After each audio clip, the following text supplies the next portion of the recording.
സാമൂഹ്യവിരുദ്ധർ അനധികൃതമായി ബണ്ട് പൊട്ടിച്ചു. കരിമുളയ്ക്കൽ വെട്ടിക്കോട് പാടശേഖരത്തിലെ ഏക്കർ കണക്കിന് നെൽകൃഷി നാശത്തിലേക്ക്. കഴിഞ്ഞ മാസം 26-ന് ഇവിടെ കൊയ്ത്ത് നടത്തേണ്ടതായിരുന്നു.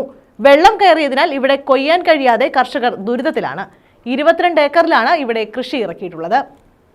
കഴിഞ്ഞ മാസം 25-ാം തീയതി കൊയ്ത്ത് തുടങ്ങേണ്ട പാടമാണ്. ആ പാടം സാമൂഹ്യ വിരുദ്ധർ അനധികൃതമായി മട പൊട്ടിച്ച് വെള്ളം ഈ പാടത്തേക്ക് കയറ്റിവിട്ടിരിക്കുകയാണ്. അതുകൊണ്ട് നമുക്ക് കൊയ്ത്ത് തുടങ്ങാൻ പറ്റുന്നില്ല. ഇവിടെ ബണ്ട് പൊട്ടിച്ചതിനെ തുടർന്ന് കരിമുളയ്ക്കൽ വെട്ടിക്കോട് പാടശേഖരത്തിലെ ഏക്കർ കണക്കിന് നെൽകൃഷിയാണ് നാശം നേരിടുന്നത്. 22 ഏക്കറിൽ 6 ഏക്കറിലെ കൃഷിയുടെ കൊയ്ത്ത് സമയമാണ് നിലവിലുള്ളത്.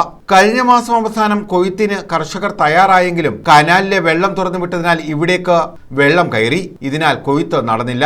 2 ദിവസം കഴിഞ്ഞ് വെള്ളം വറ്റി വീണ്ടും കൃഷിയിടത്തിലേക്ക് 4 ബണ്ടുകൾ സാമൂഹ്യവിരുദ്ധർ തുറന്നുവിട്ടു. ഇതാണ് കൂടുതൽ കൃഷിനാശത്തിന് കാരണമായിട്ടുള്ളത്. 2 ലക്ഷത്തോളം രൂപയുടെ നഷ്ടമുണ്ടായി കർഷകർ പറയുന്നു. സാമൂഹ്യ വിരുദ്ധർ 23-ാം തീയതി രാത്രി 4 ബണ്ടുണ്ടായിരുന്നു. അത് പൊട്ടിച്ചു വിട്ട് കൃഷിയിടത്തിലേക്ക് വെള്ളം കയറ്റി. ഇപ്പം കച്ചിയും നെല്ലും ഒന്നും ലഭിക്കാത്ത, മെഷീൻ ഇറങ്ങാൻ പറ്റാത്ത അവസ്ഥയിൽ കിടക്കുക. കർഷകർക്ക് ഏതാണ്ട് ഒരു 2 ലക്ഷം രൂപയോളമുള്ള നഷ്ടമാണ്.